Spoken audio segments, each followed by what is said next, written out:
Hello and welcome back to the channel. We've got more Uzuri gameplay. Still control, count your blessing. And today we have Oscilio as the opponent. Still just AB1 for now until, if ever, Kano is a force in the meta. Got plenty of healing, 8 cards that heal. I'm interested in trying out potentially Shred over these 2 E-Strike. We'll say good luck, have fun. Basically, I'm not sure. I'm not sure how much Oscilio should be blocking just yet. So I want to try these out, and they also pitched to CYB, so that's kind of another reason to think about them. All right, let's go.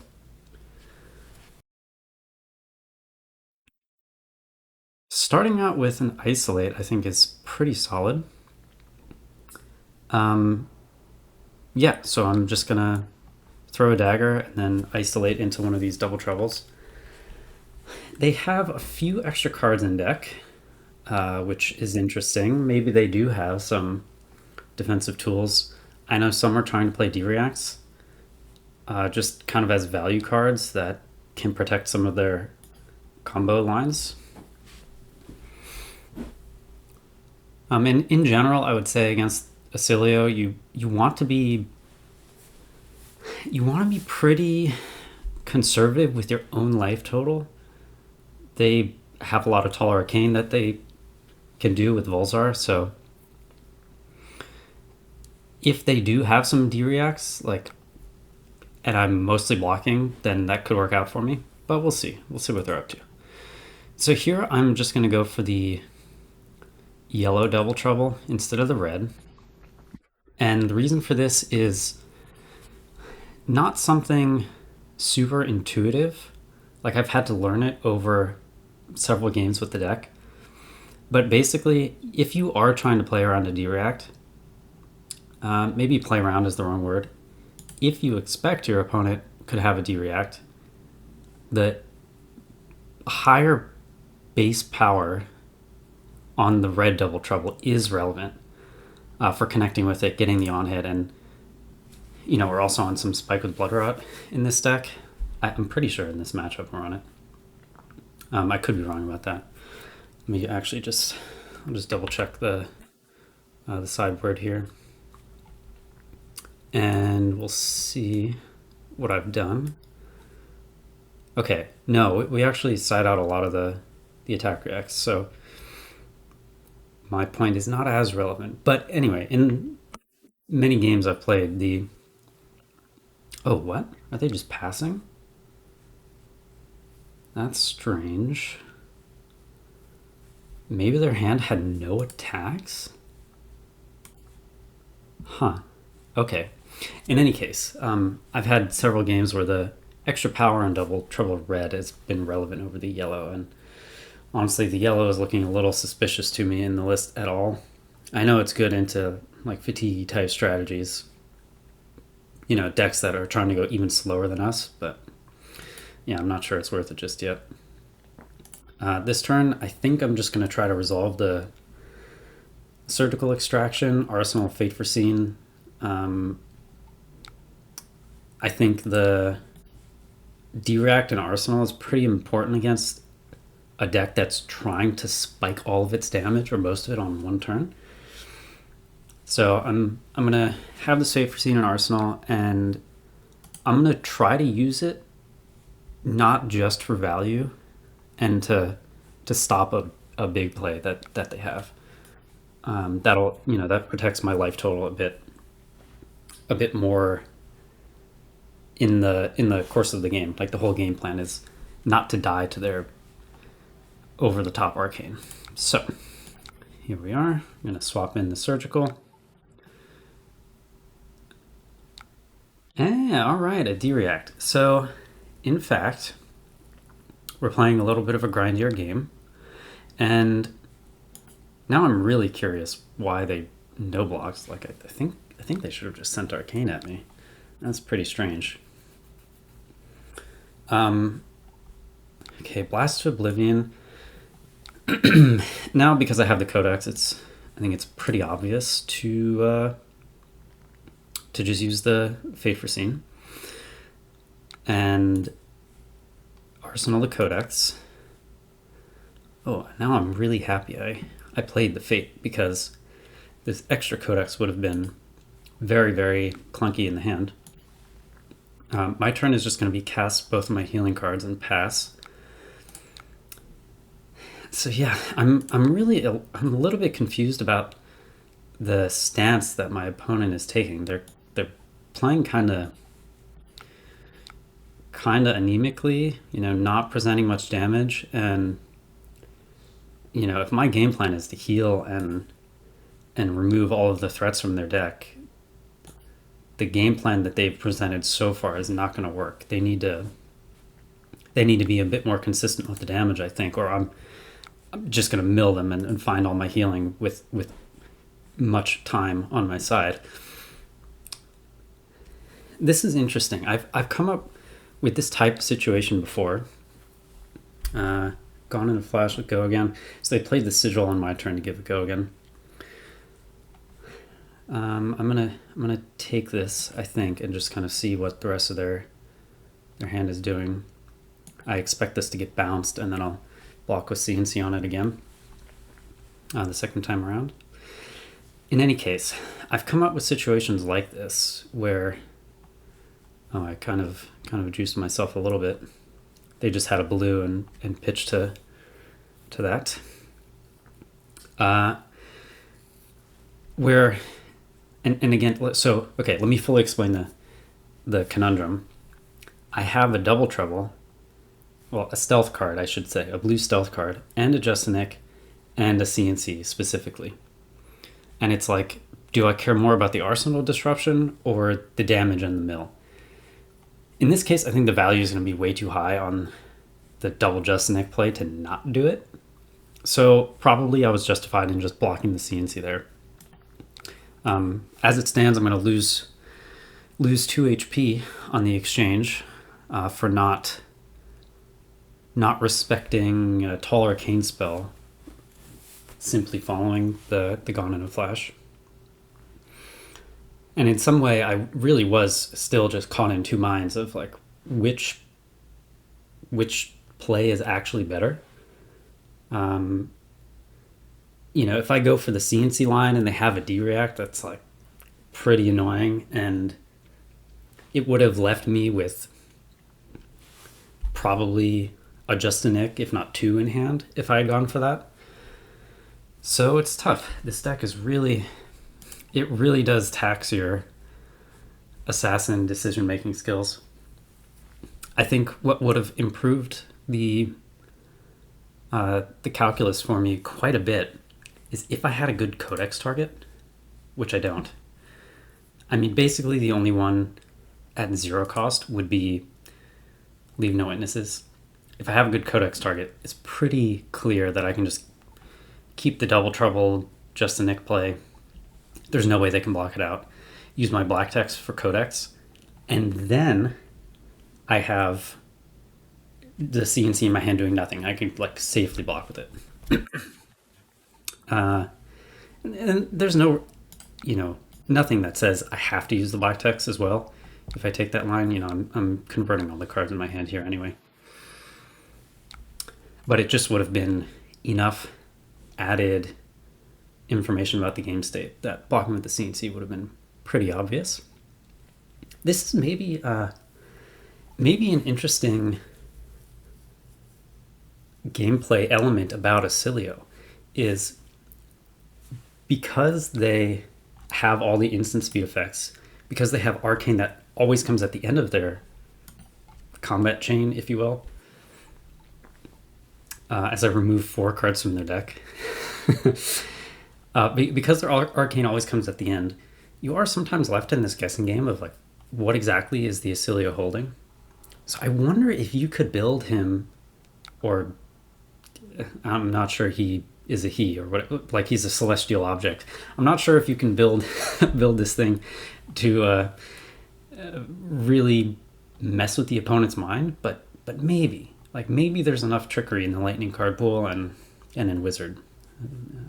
I might look into that at some point. Okay, so Eclectic Magnetism. I guess if there's an arcane spell after this, what is my play? I'm not going to block the arcane, that's for sure. So I'm definitely blocking with the Razor's Edge on this thing. And the question is, do I hold the shred or not? It's a pretty tough one, I would say. Like, I do really want the shakedown to hit, and it not being CNC specifically means like the isolate swap into it can still get dereacted from hand, and their arsenal is that Gone in a Flash, not a dereact. So, I think I'm gonna gamble a little on not being able to cast the shred because I think given my opponent's, oh, that's kind of annoying. Well, I guess I'm glad I kept the shred because now I'm definitely gonna AB1 to keep my arsenal around, not get it destroyed.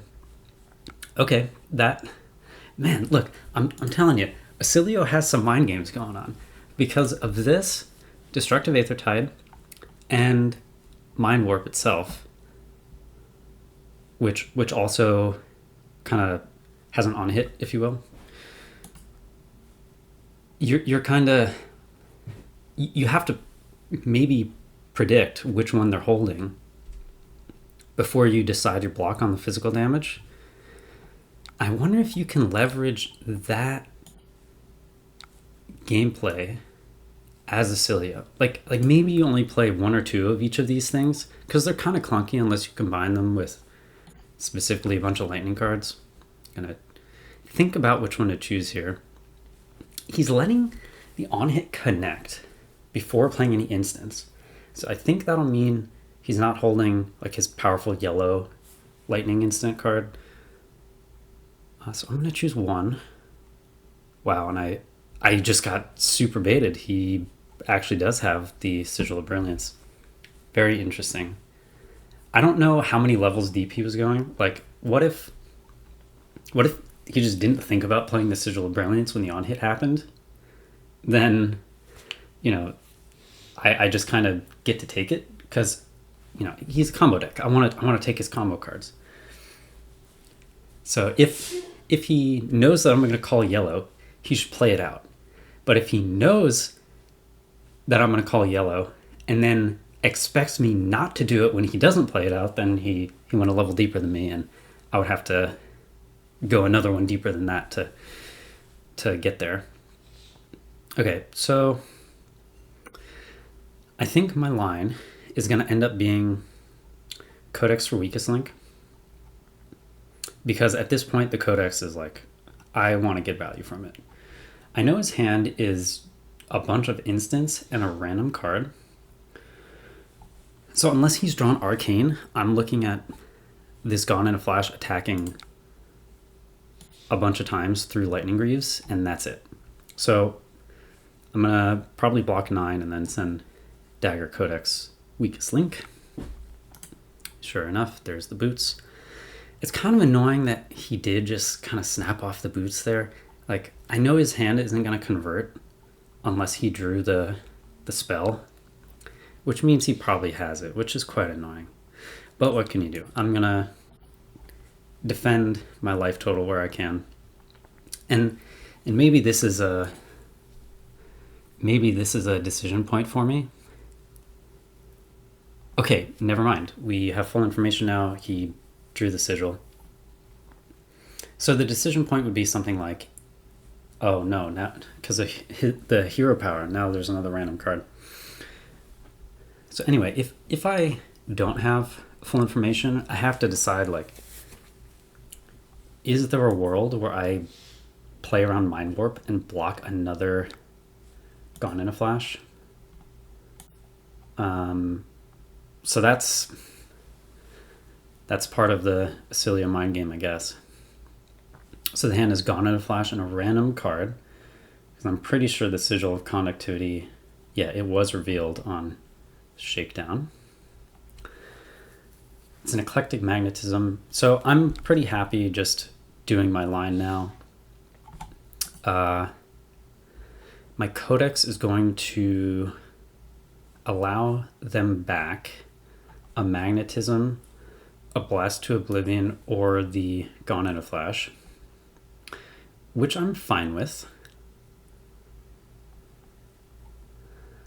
Those cards, I mean, they're combo enablers, but I'm going to be probably attacking the hand of other combo cards with the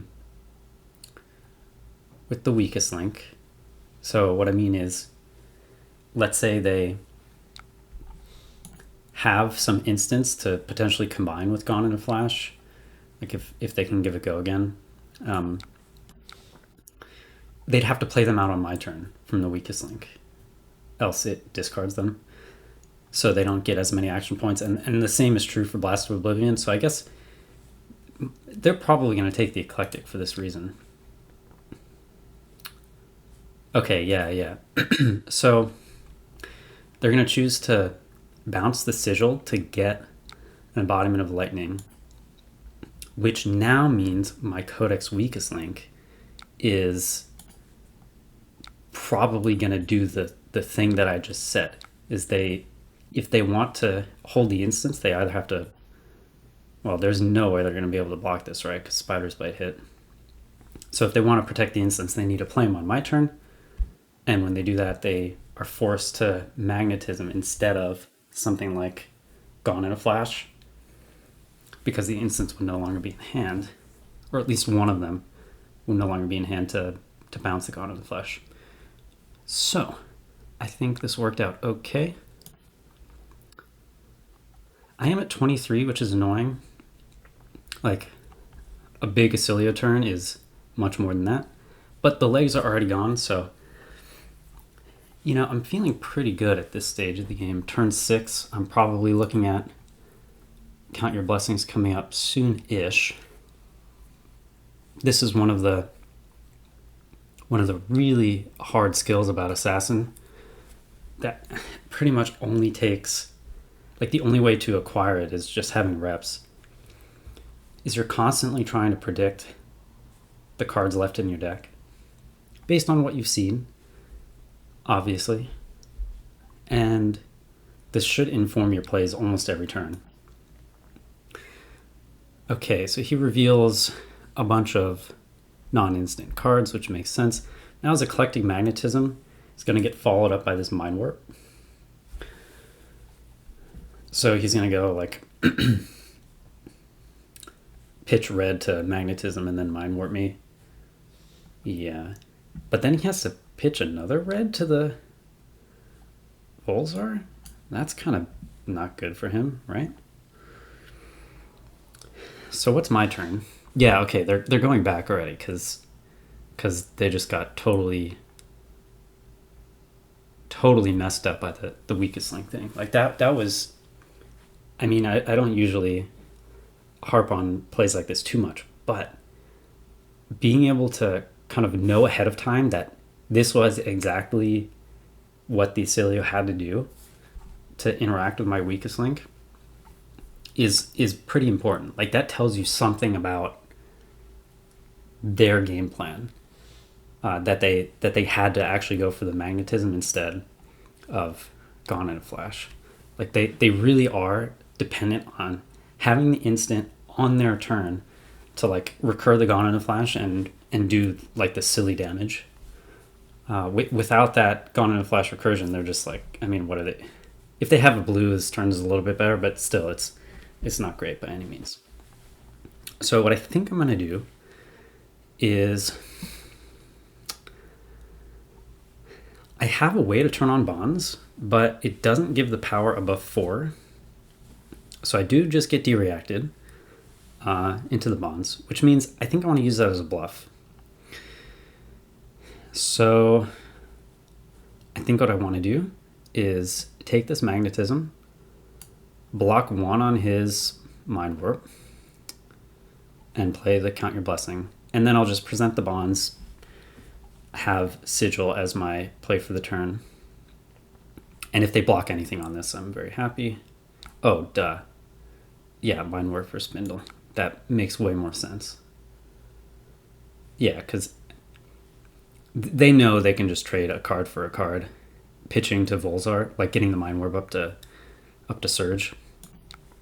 So this makes way more sense. Just deal more damage. And basically they wasted their hat block. They expected to do some Gone in a Flash nonsense, I suppose. Or like Blast to Oblivion, maybe? I'm not sure what nonsense they were going for. But Codex into Weakness Link definitely gave them some poor outcomes. Okay. Now, once again, on my side, I'm just... If they throw anything on defense into this Bondsvagny, I am super winning that exchange. And this is kind of the nightmare situation against an assassin. Blocking with just Tunic makes no sense to me, but whatever, I'll take it. We'll just heal 3 and move on. Arsenal Codex, still not a Leave No Witness in the yard. See if I can draw one. There we go. Okay. Flittering Charge, nothing behind it. I think normally I would put a 3 block on this guy. But I want to see if I can make my hand a little, like change its texture with the Sink Below. Like if I can find a 6 power attack, I'd be very happy with that. Double Trouble is not exactly it, but it's interesting. It gives me some more lines available, potentially with my boots. Here's another reason maybe to just put the D-React on it. Is like, what if he just plays Tall Arcane, as happened here.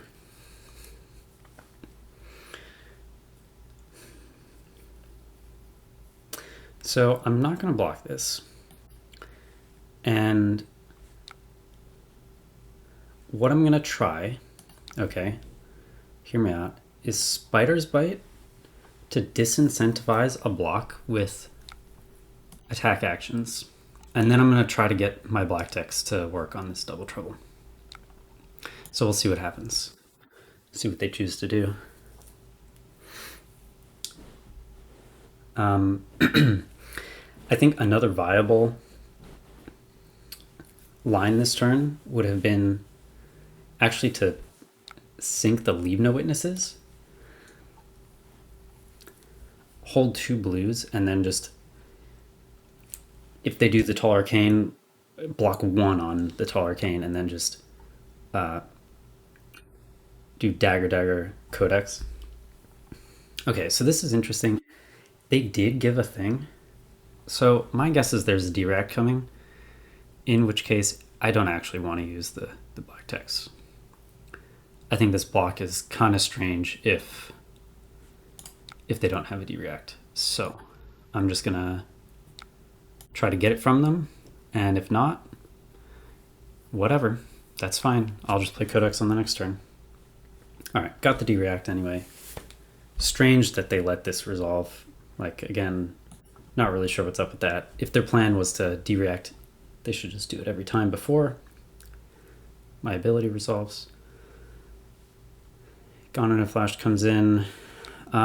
Same situation as last turn, but this time I do have a 0-cost target in Grave, so I'm just going to sink the Leave No Witnesses and see if I get more options with my hand. Not really, but that's okay. Mind Warp for 2. I guess I'll just block 1. No real reason to do otherwise, I don't think.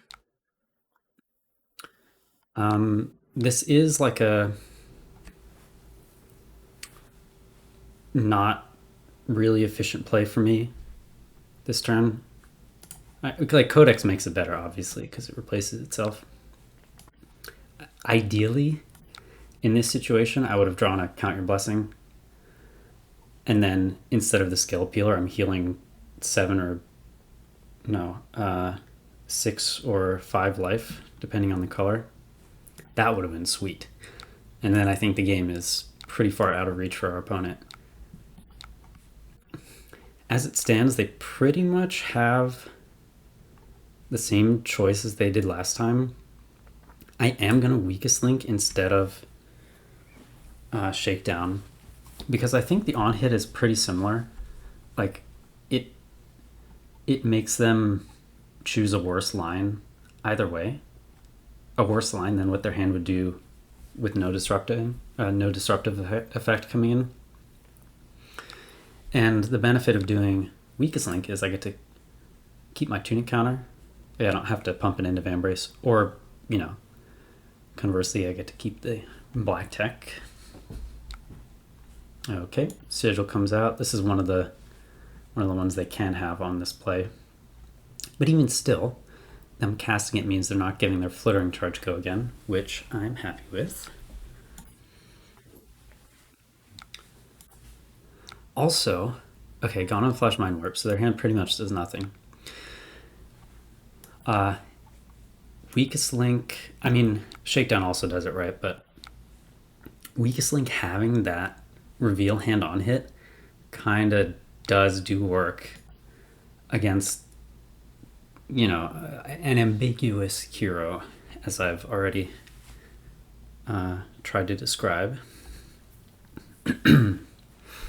Command and Conquer is pretty good here. Yep. I don't see any reason not to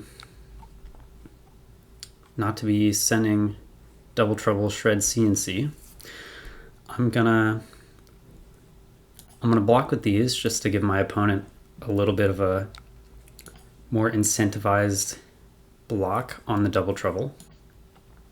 And then this will, of course, if they do decide to block it, then I am shredding them. And I think it is reasonable to attack with the daggers here, but I'm hoping to convert these 3 cards. Okay, very, very happy with this. And we shred. So I should be claiming their arsenal here. They again didn't dereact, so I wonder if they just don't have it, or if they missed the window again semi-intentionally. Okay, a couple things into a spell. It is annoying that I didn't draw blue.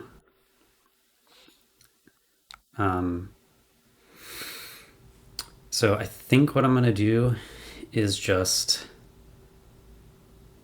tunic and play Count Your Blessings. And I'll do it on their turn because then I get my tunic back, and I'll just use my last card, block 1. At this stage, I don't think they have enough to win. They're going to have to give me, well, potentially only 1 card to my Leave No Witnesses, because they are playing some D-Reacts. We'll see. See what their hand entails. This was, a pretty good argument for attacking with the daggers last turn is like, if they don't have the D-React, then my CNC is just lethal. So probably should have done the math on that beforehand. But now I have ample resources. I think we're going to be getting there pretty soon. I guess it depends. They could just kill me with this hand. We'll see. Flittering charge. All right. Just going to block this with Fate Foreseen. Pretty clear opportunity here.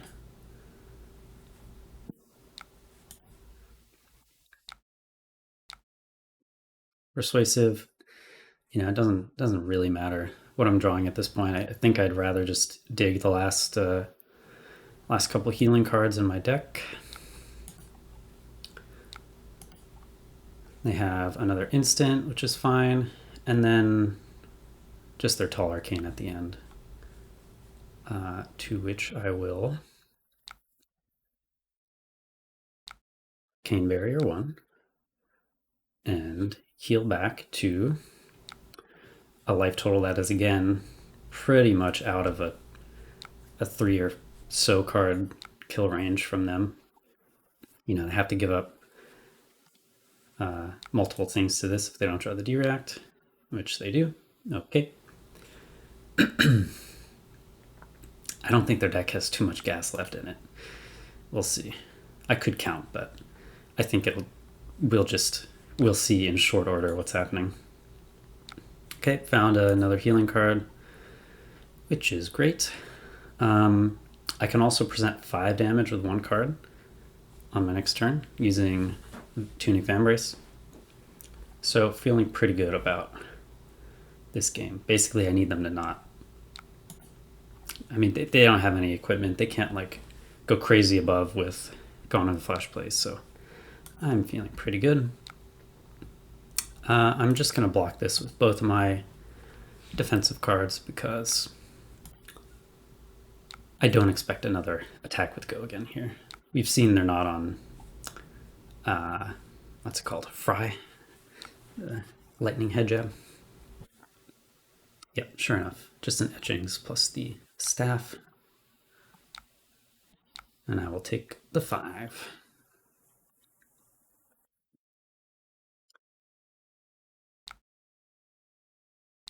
And I'll play the Double Trouble. Now they're in the spot. Because I'm pressuring life total, they have to respect a swap. Or they die. I mean, in this case, they don't even need to respect a swap. As you know, I have the equipment ready. So they'd have to block at least 5 to get through that. And yeah, they were out of D-Reacts and just had a bunch of instants left in the deck. So GG. I think this is a pretty good example of how to play against Oscilio. Interestingly, I think if my opponent had stuff like Fry instead of the D-Reacts, I might have been under more pressure, more life pressure the whole game. So I don't know, maybe Oscilio still has some room to evolve. And like I said, I might work on kind of a guessing game Oscilio and see if that has any merit. Not sure how you'd win, like actually close out games, but kind of interesting. All right, thanks for watching. See you in the next one.